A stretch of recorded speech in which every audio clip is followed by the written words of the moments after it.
Hey my bowl of cereal, we all know that gaming can turn even the best of us into wild, rabid animals.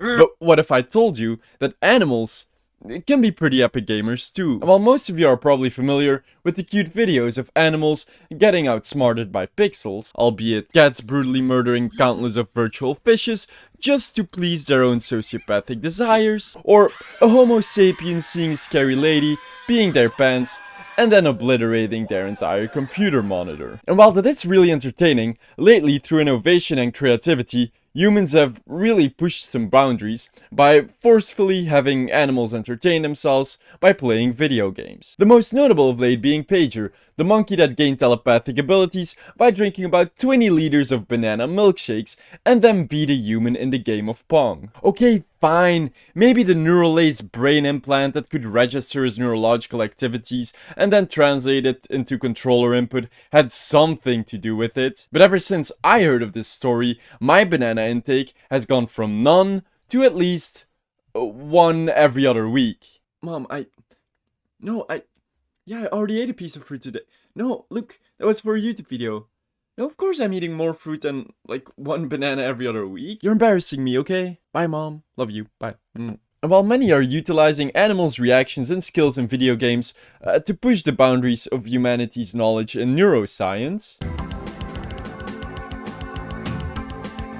some have a much more noble goal for the betterment of humanity by just doing it for their own financial benefit. And what better example than the recent tale of a Pokemon playing fish committing credit card fraud. Yeah, no, I was as surprised as you probably are hearing all those words in the same exact sentence. Mitakimaru is a Japanese YouTube channel currently sitting at about 95k subscribers that's been around since about the start of the Karen, stop screaming like a crazy person and put on your damn mask era of humanity. It is entirely created upon the premise of live streaming their fish playing Pokemon using a complete custom controller system integrated with a movement tracker. It's pretty ingenious stuff. Now, is it cool seeing fish being actually better at one of your most favorite childhood games than you were as a dumbass kid?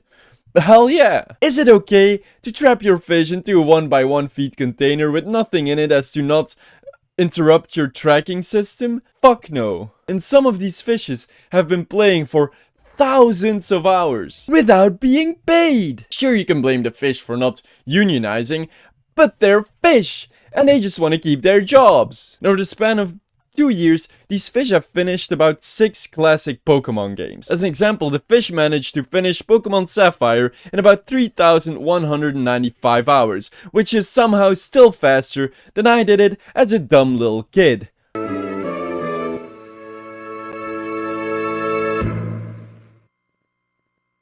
So yeah, ouch self-esteem. But after 2 years of this unpaid labor, they finally said that enough is enough, baby. And they want to showcase that they aren't just defenseless Magikarps in real life. This waited until they were home alone and then enacted their very, very slow revenge. So Mitakimaru was as per usual streaming their fish playing Pokemon for about 5 hours, with a total playtime of 1,144 hours for the current Pokemon game. But Mitakimaru overlooked one fatal flaw. This wasn't just any Pokemon game, this was the newest Pokemon Violet, also known as the least stable Pokemon game ever made. On launch it was barely even playable, and not just with game-breaking glitches, but also just complete game crashes. So of course, after leaving their house, the game inevitably crashed.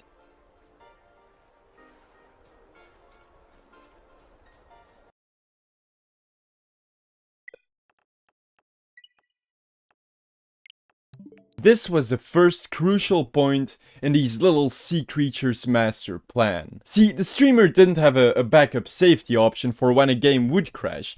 The controller input didn't disable, it just kept going. And so now the slippery little bugs had access to their entire Switch console. So first, after spending 10 minutes just fucking about in its user settings, like the little rascals they are, the fish finally opened up the Nintendo eShop. which could be considered a heinous crime in itself, since a Nintendo eShop is probably the worst humanity has ever created. Nonetheless, they were in, and their heist was going just as planned.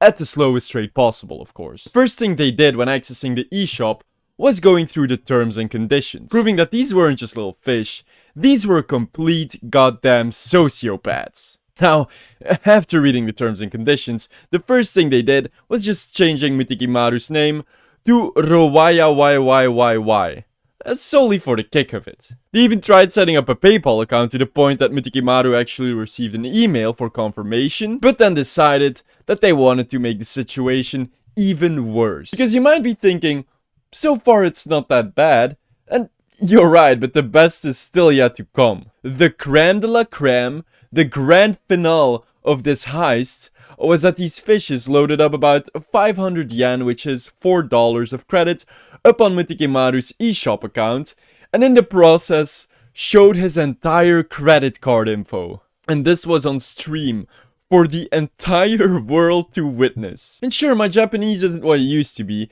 but I'm pretty sure that this here says Visa. These little criminals actually committed credit card fraud on stream. Now, I'm not sure how long it took for Mitikimaru to figure out what had happened, but these fish weren't messing around, they actually deleted their tracks. See, after they installed an N64 emulator, because I don't know, they maybe wanted to play something else than Pokemon after so many years, they turned off the Switch console, as not to arise any suspicions, as the big brain criminals they were. And sadly, I can't share the full account of financial damages that had been done, since they aren't publicly shared. But Mitikimaru did provide information that they were able to refund the 500 yen that they stored on their account. If you're wondering, the excuse they used was indeed that the fish were behind all of it.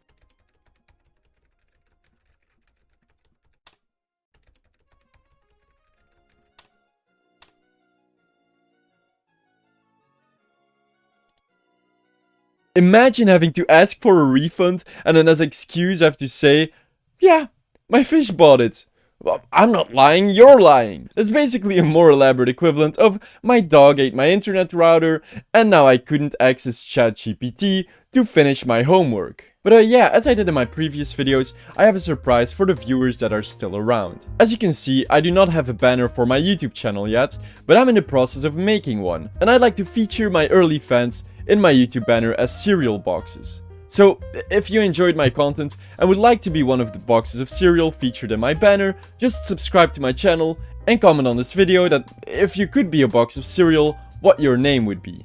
Now, the first 50 people to do so have a guaranteed spot in the banner, but if there's more space left over after the initial 50, I'll definitely add some more. Alright, thanks for watching. Now I gotta spin my chair for about a week or so until my next YouTube video automatically makes itself and then uploads to YouTube.